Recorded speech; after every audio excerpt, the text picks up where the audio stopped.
तुमच्या पोटऱ्या सतत दुखतायत का? मग हे ऐका. पोटऱ्या दुखायच्या मागे काही सोपी कारणं असतात.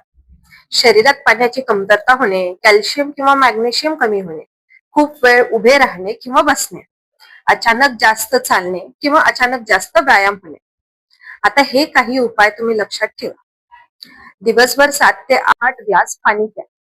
रोज सकाळी आणि रात्री स्ट्रेचिंग करा.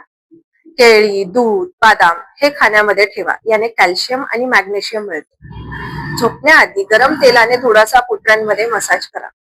आणखी तुम्ही काय करू शकता, तर गरम पाण्याची पट्टी ठेवा.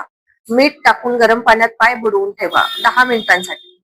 खूप टाईट चप्पल किंवा शूज टाळा. दिवसभरात थोडं चालत राहा, एकाच जागी बसू नका. आणि खास टीप, रात्री झोपताना पायाखाली उशी ठेवा, याने फार आराम मिळतो. दुखणं जर का खूप वाढत असेल किंवा सूज येत असेल तर डॉक्टरांना नक्की दाखवा. आणि अशाच सोप्या हेल्थ टिप्ससाठी फॉलो करा.